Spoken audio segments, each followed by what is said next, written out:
Shalom. Selamat hari Minggu, Bapak Ibu Saudara, anak-anak yang dikasihi oleh Tuhan Yesus Kristus.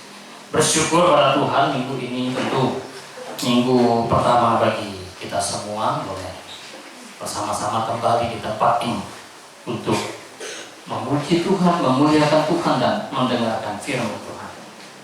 Kita akan merenungkan satu bagian firman Tuhan dari kitab Yakobus pasal yang kelima, ayat yang pertama sampai ayat yang ke-6.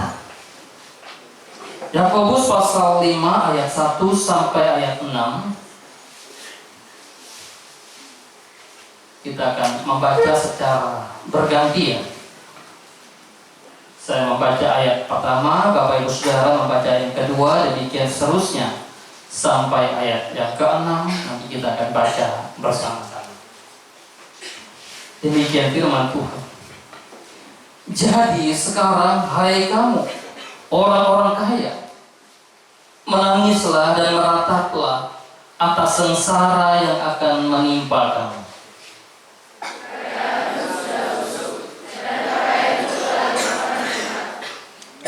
Emas dan perakmu sudah berkarat, dan karatnya akan menjadi kesaksian terhadap kamu dan akan memakan dagingmu seperti api.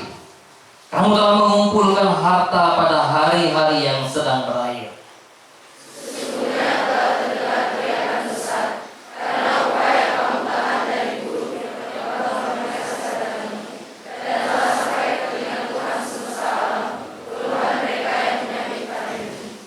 Dalam kemewahan, kamu telah hidup dan berfoya-foya di bumi. Kamu telah memuaskan hatimu sama seperti pada hari penyembelihan sama-sama. Kamu telah menghukum, bahkan membunuh orang yang benar, dan ia tidak dapat melawan kamu. Demikian jauh pembacaan firman Tuhan kita pada sore hari ini. Berbahagia setiap orang yang membaca, yang merenungkan dan melakukan kebenaran firman Tuhan di dalam kehidupan mereka. Kita bicara tentang bijaksana mengelola harta. Mungkin kita akan berkata, atau anak-anak berkata, harta apa yang ada pada saya? Saya nggak punya harta. Lalu mengapa saya dituntut atau dibawa untuk merenungkan tema mengelola harta dengan bijaksana? Bukankah saya belum bekerja dan belum menghasilkan uang, belum mendapatkan gaji? Ataupun kita yang sudah bekerja, emang harta apa yang ada pada saya? Gaji, pendapatan bulanan, atau hasil bisnis? Ibu bapak saudara-saudara yang dikasihi oleh Tuhan Yesus Kristus, ketika bicara tentang mengelola harta, maka banyak orang yang sebetulnya menginginkan untuk mendapatkan harta, tapi ketika harta itu ada pada mereka, bingung, nggak tahu bagaimana cara mengelolanya. Banyak orang yang berusaha untuk terus-menerus mengejar harta, mencari harta. Nggak mau tahu waktu, malam, pagi, siang, sore. Yang penting bekerja dan bekerja untuk mengumpulkan harta. Kalau udah dapat harta, saya akan bahagia, saya akan senang, saya akan puaskan diri dengan segala apa yang ada pada saya. Banyak orang yang tanpa menyadari bahwa ketika mereka memiliki harta ada maksud Tuhan, ada rencana Tuhan, ada kehendak Tuhan yang sebetulnya ingin dinyatakan melalui mereka.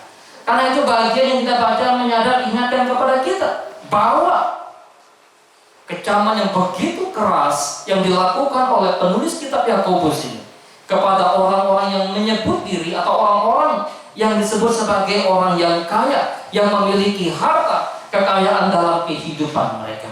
Kenapa mereka dikejam? Apakah salah ketika orang Kristen mempunyai harta? Alkitab tidak menyalahkan adanya harta di dalam kehidupan orang percaya. Yang salah adalah ketika orang percaya tidak bertanggung jawab dengan harta yang Tuhan anugerahkan kepada mereka. Karena itu, kaya bukan dosa, tetapi miskin bukan aib, miskin bukan hina. Bagaimana sikap kita terhadap harta? Bagaimana sikap kita tatkala Tuhan menganugerahkan kekayaan kepada kita. Bapak Ibu Saudara dikasihi Tuhan, maka orang disebut sebagai orang yang kaya tentu ada indikatornya. Di dalam zaman Yakobus, maka orang yang memiliki atau orang yang disebut sebagai orang yang kaya adalah pertama, ketika mereka memiliki makanan yang berkecukupan dan bahkan berkelimpahan.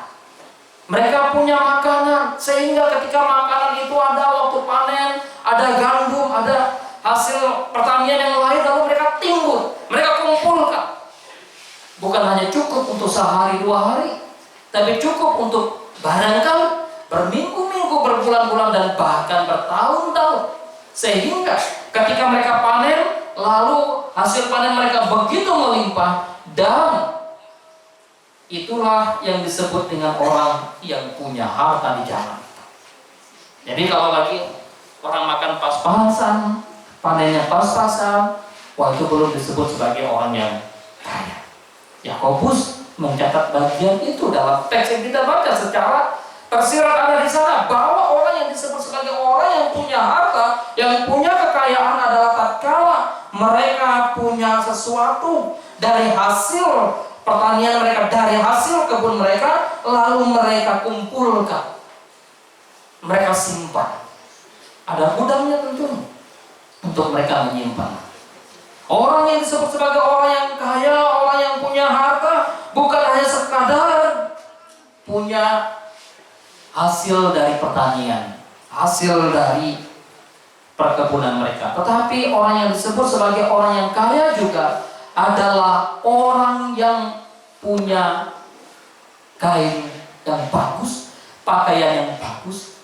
Karena itu salah satu menentukan orang tersebut adalah orang yang berada, orang yang punya harta kekayaan atau tidak, kadangkala dinilai dari apa yang dia pakai dalam zaman itu. Ya, pakaian atau kain itu sangat menentukan. Wah, dia punya pakaian yang begitu mahal indah, pakaian yang begitu mahal, pakaian yang begitu ya punya merek. Kalau zaman sekarang branded ya, wah ini menentukan ini orang kaya atau bukan. Walaupun nggak semua, barangkali OPK juga bisa ya. Orang baru kaya tiba-tiba, oh kepengen pakaian yang sedikit branded. Jadi wah, dari apa yang dipakai orang bisa tahu dia ini orang berada atau bukan, dia ini orang kaya atau bukan. Apalagi dalam zaman perjanjian lama, maka pakaian itu sangat menentukan. Kadang-kala orang yang istimewa dibuatkan pakaian dengan begitu istimewa. Contohnya, ketika Yakub mengasihi anak yang bernama Yusuf, dan Yakub membuatkan pakaian yang maha indah, jubah yang indah bagi Yusuf, itu menimbulkan kecemburuan, mengakibatkan iri hati dari saudara-saudaranya. Ya, bersyukur di tempat ini anak-anak asrama dibatasi pakaian, ya nggak boleh lebih, nggak boleh banyak. Nanti lihat pakaian kawannya bagus juga, ya pengen, iya atau ya, iya, ya. Pakaian kadang menentukan, mempengaruhi seseorang dari kelas apa dia, dari status mana dia. Kalau dia dari status orang bangsawan, maka dia nggak menggunakan pakaian asal pakaian. Karena itu Yakobus sudah menyadari, ingatkan bahwa orang yang kaya lalu punya kain, punya pakaian yang begitu banyak. Mereka mau pakai tinggal buka lemari, pilih warna mana, pilih merek mana, pakai, ganti. Tanpa sadar mereka lalu pada akhirnya bagaimana kain yang mereka miliki, pakaian yang mereka punyai, tatkala ditumpuk dan ditumpuk lalu dimakan enak. Makanan yang mereka kumpulkan lalu timbun pada akhirnya menjadi busuk. Harta kekayaan menjadi sia-sia. Ukuran orang menjadi orang yang kaya atau disebut sebagai orang yang kaya bukan hanya sekadar punya makanan atau punya hasil pertanian, tetapi juga punya kain, punya pakaian, namun juga punya emas dan perak. Ini barang-barang yang disebut sebagai barang yang mulia. Kalau orang sudah sampai membeli emas, mengumpulkan emas, maka pasti dia punya kelebihan untuk membeli makanan sehari-hari. Ya. Ada benda-benda, barang-barang yang begitu berharga, barang-barang yang begitu mulia. Dan di dalam teks yang kita baca, Yakobus mengingatkan bahwa mereka yang disebut punya harta kekayaan, yang disebut sebagai orang yang kaya adalah mereka yang punya emas dan perak. Bagaimana dengan emas dan perak yang sebetulnya barang tersebut bukanlah barang yang bisa karam? Tetapi pada kenyataan dalam teks ini, Yakobus mengingatkan, emas perak yang ada pada benda-benda yang berharga pada itu mengalami karam. Itu mengalami kerusakan, itu mengalami kehancuran. Engkau mau bergantung pada hal itu? Tentu tidak, bukan. Bukan hanya punya pakaian, punya makanan, punya barang-barang yang mulia seperti emas perak, tetapi juga apa? Orang yang disebut sebagai orang yang kaya di zaman Yakobus adalah orang yang punya ladang, yang punya lahan, atau yang punya kapling. Berapa kapling? Berapa hektar? Ya, kapling. Itu menentukan, mempengaruhi. Kalau nggak punya kapling gimana, Pak? Kalau nggak punya lahan, ladang gimana? Bukan tergolong orang yang kaya di zaman itu. Sehingga ketika Naomi dan Ruth pulang dari Moab lalu kembali ke Bethlehem, mereka nggak punya ladang lagi, nggak punya lahan lagi, nggak punya kapling lagi. Bagaimana mereka hidup? Menuai, lalu menabur tentu tidak, karena nggak punya lahan. Tetapi mereka bisa menuai dari ladang milik tetangga mereka, milik kerabat mereka, dan itu pun dari hasil yang disisakan oleh pemilik ladang. Karena itu bersyukurlah. Kalau pada saat ini ada orang tua yang punya ladang, yang punya kaplingnya dari kampung di mana, itu sebetulnya tergolong orang yang kaya. Bukan orang miskin, kamu orang miskin. Enggak. Papaku punya banyak lah, punya ladang 1 hektar, 2 hektar, barangkali. Dan tentu Yakobus juga menyatakan bahwa orang yang disebut sebagai orang yang kaya, maka mereka punya karyawan, mereka punya pekerja, mereka punya buruh, dan itulah yang mengerjakan ladang milik orang yang kaya tersebut. Dan seperti apa sikap orang-orang yang sebetulnya disebut tidak bijaksana ketika mereka punya harta, mereka punya kekayaan, namun tidak bijaksana di sana. Pertama, bahwa sikap tidak bijaksana yang ada adalah bagaimana ketika seseorang menimbun hasil dari ladang mereka. Mereka menimbun harta kekayaan mereka. Salahkah menimbun? Bukankah kepada Yusuf tatkala menghadapi suatu bencana yang besar di Mesir, maka Yusuf dengan hikmat bijaksana Tuhan berkata kepada Firaun, kumpulkan makanan, timbun, persiapkan untuk hari depan. Di satu sisi ada bijaksana yang begitu luar biasa. Tatkala orang menimbun, mengumpulkan makanan, ya, kalau enggak kemudian makan hari, dapat hari ini, habiskan hari ini, wah ini nggak bijaksana. Dapatnya 100.000, habiskan 100.000 untuk makan, habis. Ini nggak bijaksana.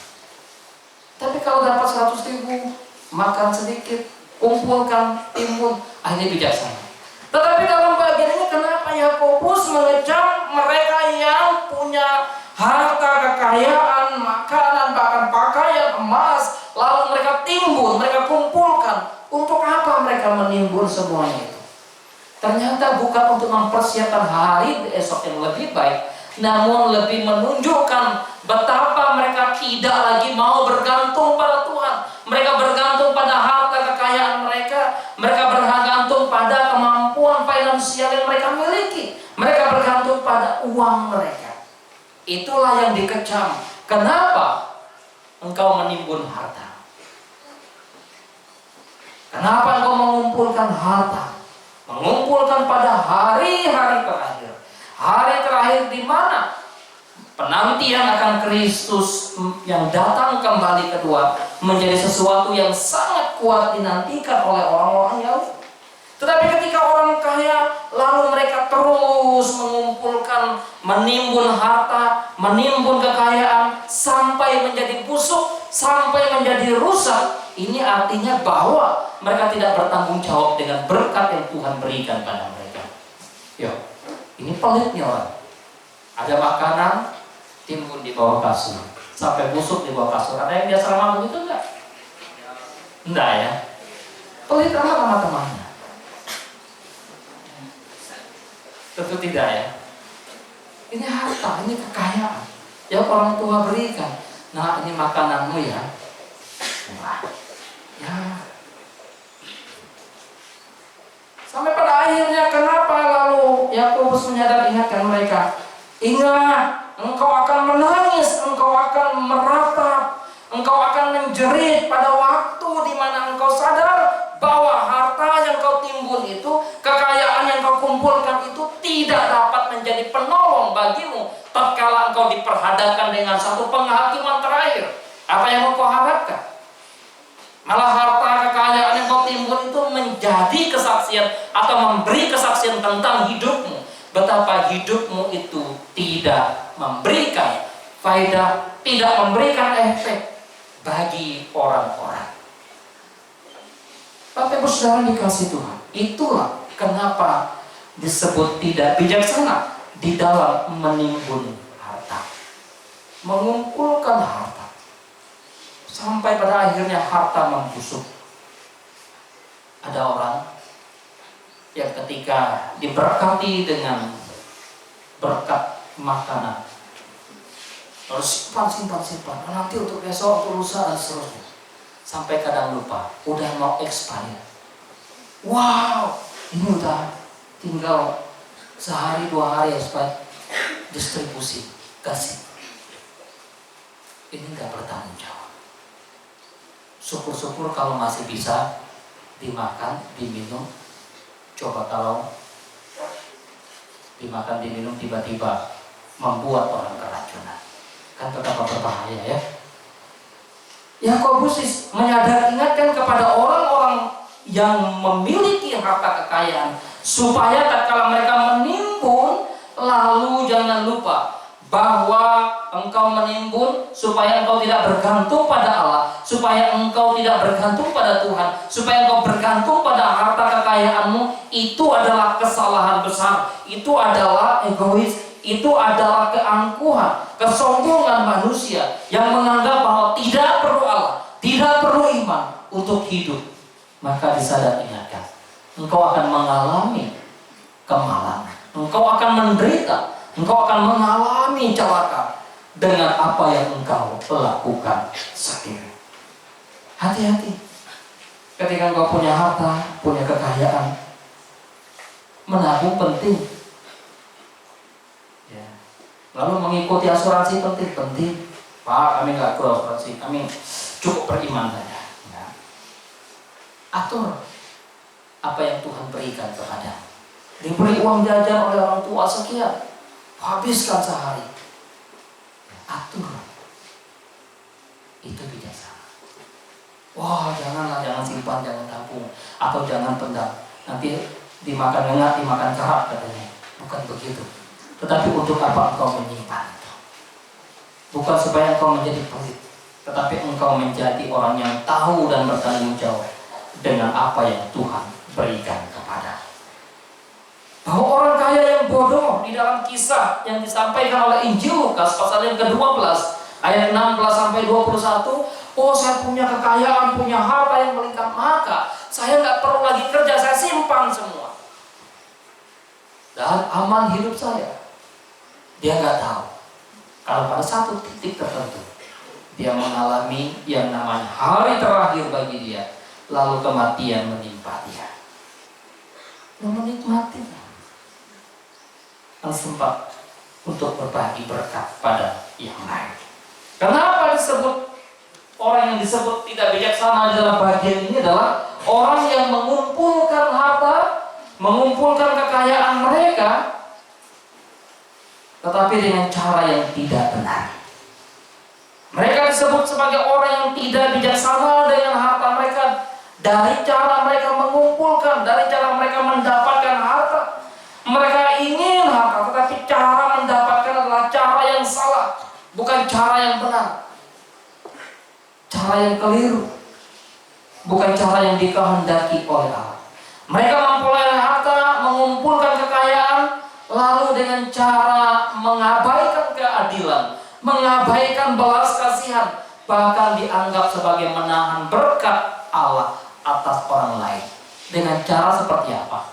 Menahan upah karyawan mereka, menahan upah pekerja ladang mereka. Sesungguhnya telah terdengar teriakan besar karena upah yang kamu tahan dari buruh yang telah menuai hasil ladangmu, dan telah sampai ke telinga Tuhan semesta alam keluhan mereka yang menyabit panen. Mau harta, mau kekayaan, kumpulkan, tapi caranya seperti apa? Orang yang bekerja pada mereka, yang seharusnya mereka beri gaji, tapi gaji itu mereka tahan. Ini berbahaya sekali.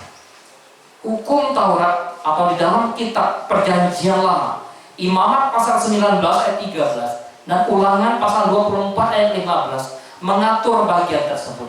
Jangan sampai engkau menahan upah orang yang bekerja padamu pada hari itu, ketika mereka harus mendapatkan upahnya. Berikanlah upahnya pada hari itu. Kalau tidak, maka mereka akan mengadukan masalahnya kepada Tuhan. Mereka tidak mengadukan masalah kepada sesama, karena memang mereka orang miskin dan tidak punya kemampuan.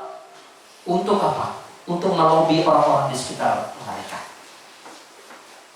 Yakobus mengingatkan orang kaya akan hal tersebut. Banyak orang ingin kaya, tetapi caranya adalah cara yang salah, cara yang tidak benar, menipu orang lain, merampok apa yang menjadi bukan miliknya sendiri. Dengan kata lain, maka di dalam bagian ini orang mau kaya, tapi caranya adalah mencuri. Kalau engkau ingin sesuatu, maka berdoa, mohon belas kasihan Tuhan, tunggu berkat Tuhan. Jangan mencuri apa yang bukan menjadi hakmu. Jangan mengambil barang apa yang bukan menjadi milikmu. Pak, saya kepengen. Dia bagus kan? Barangnya bagus kan? Tapi itu bukan hak. Aku mau. Aku ambil. Itu adalah hal yang sangat jahat di mata Tuhan. Oleh sebab itu Yakobus menyadari, engkau hai orang kaya, engkau menindas, engkau mendapatkan harta kekayaanmu dengan cara yang tidak benar. Engkau menekan orang yang bekerja padamu, karyawanmu tidak engkau gaji. Lalu mereka memakan apa? Anak istrinya menanti tatkala suami atau orang tua mereka bekerja di ladang orang kaya. Lalu pulang gak bawa hasil. Mereka mengalami kelaparan. Mereka menjerit kepada Tuhan. Maka hati-hati di dalam memperlakukan orang lain. Apa yang menjadi hak orang tersebut, berikan haknya. Apa yang menjadi upahnya, berikan kepadanya upahnya. Bagaimana kalau dia menolak? Itu sudah beda. Tapi tugas tanggung jawab kita sebagai orang percaya adalah bagaimana kita bisa menghargai, mengapresiasi, menghormati apa yang menjadi hak orang lain. Jangan memanfaatkan orang lain untuk memperkaya diri. Tetapi dalam konteks Yakobus mengingatkan, orang kaya yang dicela dan disebut sebagai orang yang tidak bijaksana, mereka mempekerjakan orang, tetapi tatkala orang sudah bekerja, harta kekayaan atau upah tidak mereka berikan. Keadilan mereka ambil, kebenaran mereka ambil. Ini hal yang sangat dikejam oleh Tuhan. Tuhan semesta alam mendengarkan keluhan, mendengarkan pengaduan orang-orang yang lupa, yang tertindas, yang teraniaya di hadapan manusia dan sekaligus juga di hadapan Tuhan. Karena itu nanti kalau kalian mau jadi orang kaya, hai anak-anak, jangan sombong ya. Ingat orang yang berjasa padamu, orang tuamu, gurumu, orang-orang di sekitar, orang-orang lemah Nanti kalau jadi orang-orang hebat, jadi pemimpin-pemimpin, barangkali jadi pengusaha-pengusaha hebat. Ingat baik-baik. Jadilah orang yang hidup takut akan Tuhan. Kalau engkau punya harta, punya kekayaan. Orang yang disebut sebagai orang yang tidak bijaksana dengan harta benda mereka adalah orang yang ketika mereka punya harta tetapi menginginkan semua yang mereka mau. Mempergunakan berkat Allah sesuka hati mereka. Berfoya-foya dan tidak bertanggung jawab dengan harta kekayaan yang Tuhan berikan kepada mereka. Karena itu Yakobus mengatakan, dalam kemewahan kamu telah hidup dan berfoya-foya di bumi. Kamu telah memuaskan hatimu sama seperti pada hari penyembelihan. Jadi dengan harta kekayaan mereka membuat diri mereka begitu sukses, begitu sehat, begitu tangguh, dan mereka tidak menyadari sebetulnya hal yang demikian sama seperti mempersiapkan hewan pada hari penyembelihan yang diberi makan sedemikian rupa supaya sehat, supaya tangguh, lalu pada hari penyembelihan dikorbankan. Maka dalam bagian ini, orang yang tidak berhikmat, tidak bijaksana dengan harta kekayaan mereka adalah orang yang memiliki gaya hidup yang hedonis, konsumer. Hedonis itu bersenang-senang, berfoya-foya, ada harta kekayaan, maka semuanya dihabiskan. Tahu-tahu, syukur-syukur kalau masih ada sampai dia mati. Tapi kalau pada sampai titik lalu dia mengalami kehancuran seperti anak yang bungsu meminta warisan dari ayahnya. Pak, berikan warisan kepadaku, apa yang menjadi milikku, apa yang menjadi hakku, berikan kepadaku. Lalu papanya berikan, nah ini warisan. Karena engkau meminta, walaupun engkau tahu bahwa aku masih hidup. Inilah warisan, inilah uangmu, pergi.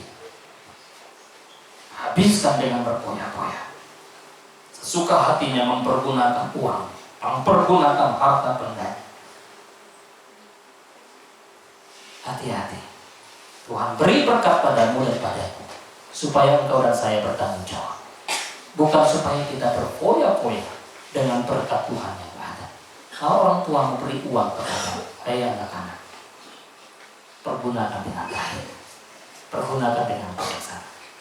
Jangan engkau pergunakan dengan berfoya-foya, dengan bermain-main. Itu berkat Tuhan yang Tuhan berikan melalui orang tua. Ada ini mau, ada itu mau. Apalagi zaman sekarang ya. Wah, ini ada tawaran bagus ini ya.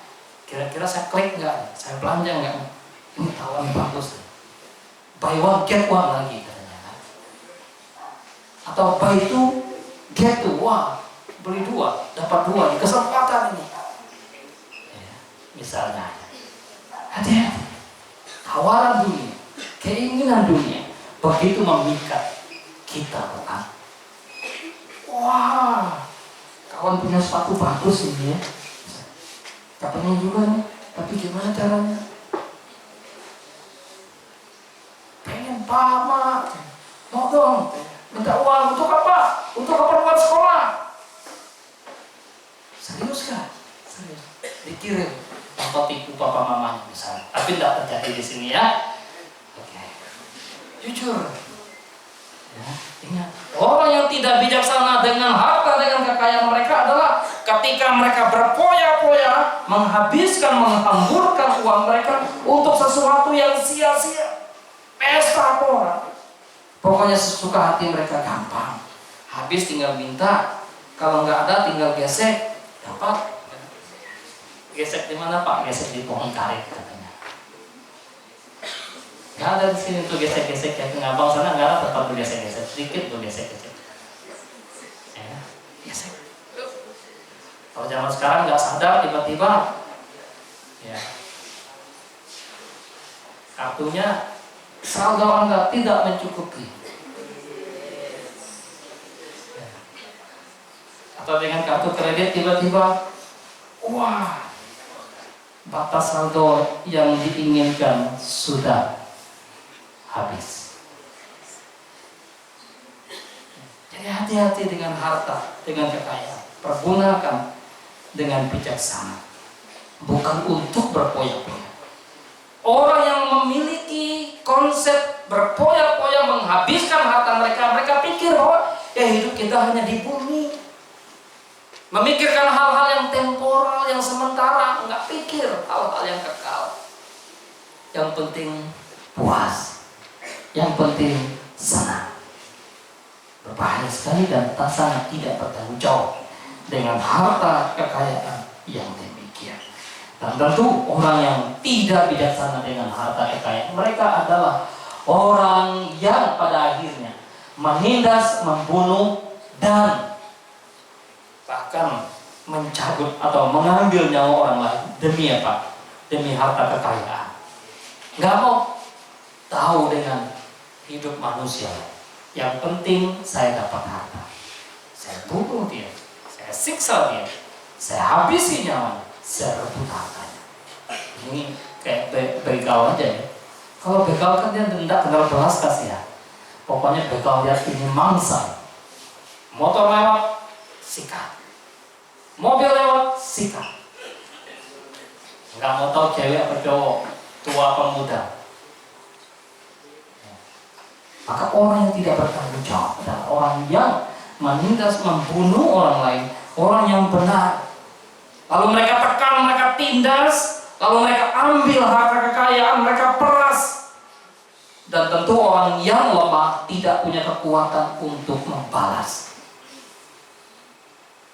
Hukum sudah dibeli, keadilan sudah tidak ada lagi di sana.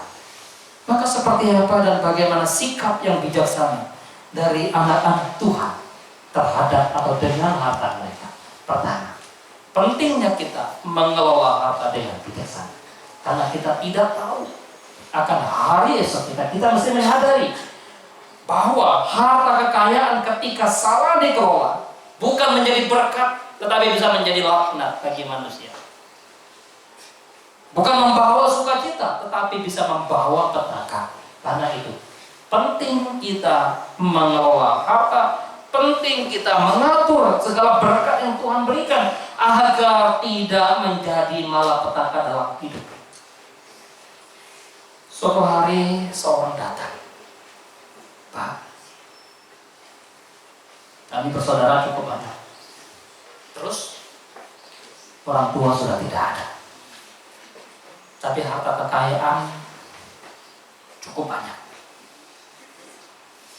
Semua pada ingin menguasai. Bagaimana menurut Bapak? Selesaikan dengan cara persaudaraan. Selesaikan dengan cara baik-baik bersama saudara. Jangan berantem hanya karena harta. Jangan berantem hanya karena warisannya. Jangan sampai karena warisan, harta kekayaan, persaudaraan menjadi putus. Jadi bijaksana dalam mengelola harta penting agar harta bukan menjadi malapetaka di dalam kehidupan kita. Tetapi justru kita ingin bagaimana harta kekayaan menjadi berkat yang bisa dipakai untuk memuliakan Tuhan, melayani Tuhan, dan juga menjadi berkat bagi orang lain. Karena itu penting kita mengelola harta dengan bijaksana. Karena kita tahu bahwa harta duniawi hanya bersifat sementara dan dapat mengalami yang namanya kerusakan. Harta kekayaan apapun bentuknya, uang, emas, perak, bahkan rumah atau hal-hal yang lain, semua bersifat sementara dan dapat mengalami kerusakan. Hati-hati. Dan kita tidak hanya terpaut pada harta yang sementara, tapi adakah kita terpaut pada harta yang kekal? Di dalam teks yang kita baca tadi, harta yang kau simpan, kekayaan yang kau timbun, itu sudah rusak.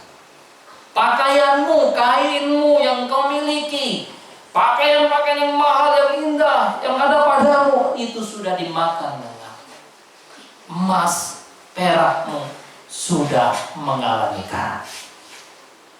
Maka penting mengelola harta dengan bijaksana, supaya harta yang bersifat sementara, yang dapat rusak, bisa bernilai kekal, bisa bermanfaat bagi hidup kita dan juga bagi hidup orang-orang di sekitar kita.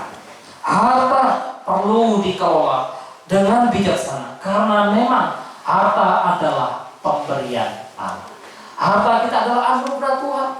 Jangan pernah kita berpikir saya kaya karena saya bekerja keras, saya kaya karena saya pintar, saya kaya karena saya sehat dan saya terus mengumpulkan uang.